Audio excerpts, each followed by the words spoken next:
Empires don't always fall to armies. Sometimes they fall to accountants. Picture this, the most powerful empire in the Middle East, a superpower that had kept Europe trembling for centuries, slowly suffocated, not by soldiers, not by cannons, not by invasions, but by compound interest. This is the story of the world's first true debt trap in the modern era, and it contains a warning that is more relevant today than it has ever been. You do not need to invade a country to own it. You simply need to hold its mortgage. In the middle of the 19th century, the Ottoman Empire still looked like a titan from the outside. It stretched from the mountains of the Balkans all the way across Anatolia, south through the holy cities of Mecca and Medina, and across the deserts of North Africa. The Sultan in Istanbul sat at the crossroads of the civilized world. But beneath that surface of imperial grandeur, the foundations were quietly rotting away. While Britain and France were racing through the Industrial Revolution, building steam engines, factories, and railways, the Ottoman economy was frozen in a medieval past. It was a land of peasants and craftsmen trying to compete in a world that had moved on without them. The treasury was chronically empty. The tax system was archaic, riddled with corruption, with local officials pocketing half the revenue before it ever reached the capital. For centuries, sultans had solved these cash problems through currency debasement or seizing the wealth of powerful officials. But those medieval tricks were no longer enough. The empire desperately needed capital to survive, and it needed it fast. For generations, Ottoman rulers had resisted the temptation to borrow from Western banks. There was a deep cultural resistance to the concept of usury, and a real political fear of becoming dependent on the Christian powers of Europe. But in 1853, that dam broke. Russia invaded Ottoman territory, sparking the Crimean War. Britain and France entered the fight to stop Russian expansion, and with their armies came their bankers. The war was draining the Ottoman treasury at an unsustainable rate. Soldiers had to be paid, cannons had to be cast, ships had to be provisioned. Sultan Abdul-Majid was desperate, and so in 1854 the Ottoman Empire did something it had never done before. It signed its first foreign loan agreement with a syndicate of British and French bankers. The terms were predatory from the very first day. For every £100 of debt the Sultan signed for, only £80 actually arrived in Istanbul. The bank kept the difference as commission, but the Sultan still owed interest on the full 100. This was the original sin. They were borrowing less than they owed, at interest rates that were punishingly high. And yet, when that first wave of cash arrived, it felt miraculous. The army was paid, the crisis eased. The Russians were eventually defeated, and the Sultan discovered what he believed was a magic trick. Sign a piece of paper in London and gold appears at your doorstep. The Ottoman elite had tasted easy credit and were instantly addicted. They looked at the grand boulevards of Paris and the marble opera houses of London and felt a burning sense of inferiority. Rather than investing borrowed funds into factories, irrigation, or education, they invested in appearances. The clearest example of this was the Dolmabahce Palace, a staggering monument to vanity built on the shores of the Bosporus. 14 tons of gold leaf. The largest Bohemian crystal chandelier in the world. Baccarat crystal staircases. Silk carpets, Italian marble on every wall, a breathtakingly beautiful building, and an absolute tombstone for the empire's finances. It cost 5 million Ottoman gold lira, roughly a quarter of the entire annual tax revenue of the empire, all of it borrowed. While the peasants of Anatolia were scratching at the dry earth with wooden plows, the Sultan was importing crystal from Bohemia to decorate a house he could not afford. Loan followed loan. 1855, 1858, 1860. The bankers in London and Paris were delighted to keep lending.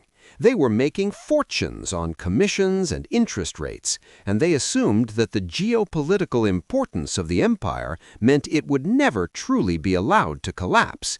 By the 1860s, the Ottoman financial situation had become a classic Ponzi scheme. The empire was not generating enough revenue to cover the interest on its old debts, so it was borrowing new money simply to pay the old bills. By 1870, over 50% of every coin collected from a Greek fisherman, a Syrian farmer, or an Anatolian shepherd was leaving the country immediately, traveling to the pockets of bondholders in London and Paris. Nothing was left for schools, roads, or an army. Then, in 1873, a financial panic swept across the globe, triggering what historians call the Long Depression. European banks stopped lending overnight, and at the same moment, a catastrophic drought struck the heartland of Anatolia. Crops failed, livestock died, the tax base of the empire was starving, revenue collapsed, but the debt payments remained fixed. In October 1875, the Grand Vizier looked at the ledgers and accepted the truth. The empire was bankrupt. The government announced it would cut debt payments in half, issuing paper IOUs for the remainder. In the polite language of diplomacy, this was a moratorium. In the brutal language of finance, it was a default. European newspapers exploded with fury. Middle-class investors who had bought Ottoman bonds for the high yields watched their savings evaporate. The diplomatic protection Britain and France had offered the Ottomans against Russia vanished overnight. Sensing weakness, Russia declared war in 1877. The Ottoman army fought with courage but was unpaid, undersupplied, and demoralized. Russian forces marched to the very outskirts of Istanbul. The peace treaty that followed was humiliating, stripping away vast territories and imposing a war indemnity of over 800 million francs on top of the existing mountain of debt. The empire was insolvent, defenseless, and stripped of dignity. But the British and French had no interest in a messy territorial conquest. Governing people is expensive. What they wanted was something far more elegant. They wanted the cash flow. In December 1881, European bankers arrived in Istanbul carrying briefcases instead of swords. The agreement they dictated was called the Decree of Muharrem, and it created one of the most remarkable institutions in the history of imperialism, the Ottoman Public Debt Administration. This was not a government body. It was a corporation run by a board of directors representing the banks of Britain, France, Germany, Italy, and Austria. It headquartered itself in a fortress-like building in Istanbul that towered over the city as a physical reminder of who was actually in charge. The empire's most valuable sources of revenue were handed directly to this foreign corporation. Taxes on silk, salt, tobacco, fish, spirits, and all legal documents were transferred out of Ottoman hands entirely.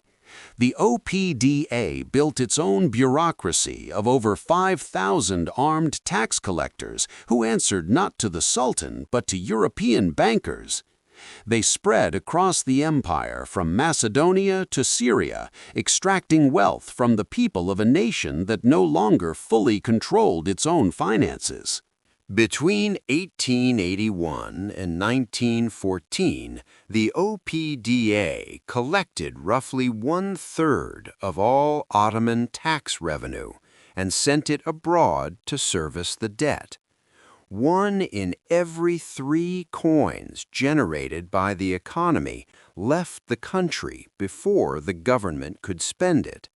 The Sultan reigned, the bankers ruled. Then Germany entered the picture. Kaiser Wilhelm II visited Istanbul, embraced the Sultan, and portrayed Britain and France as parasites.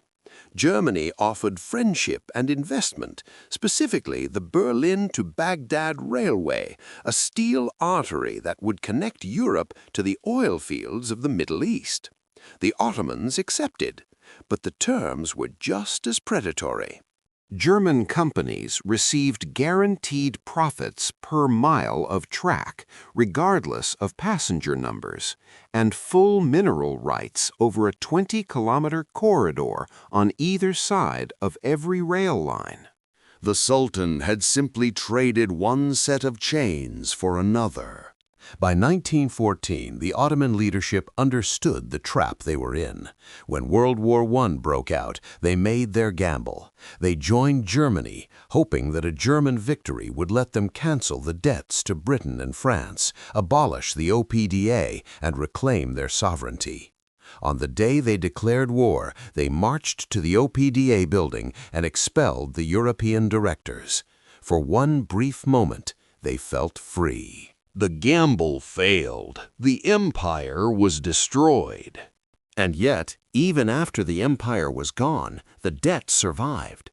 When Mustafa Kemal Ataturk founded the Turkish Republic in 1923, European powers returned with their ledgers at the Treaty of Lausanne. "You inherited the land," they said. "You inherit the mortgage." The new republic, devastated and exhausted from war, agreed to pay. For the next 30 years, the young Turkish state sent millions abroad to cover the reckless borrowing of sultans long dead.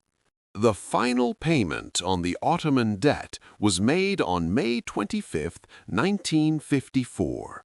100 years to settle the mistake. The lesson is carved into that century of payments. The Ottomans believed they could buy modernity with borrowed money. They believed they could purchase the appearance of a great power on credit. What they discovered is that money is never neutral. Every loan is a tether. Every bond is a chain. The British and French never needed to garrison Istanbul. They simply let compound interest do the work. The sick man of Europe was not defeated in battle. He was foreclosed upon. And what that story leaves behind is perhaps the most important truth in the entire field of geopolitics. Sovereignty is not just about flags and borders. Sovereignty is about solvency. If you do not own your debt owns you. If you found this story as gripping as I did, subscribe to the channel. New stories that reshape how you see the world drop regularly, and you will not want to miss what comes next.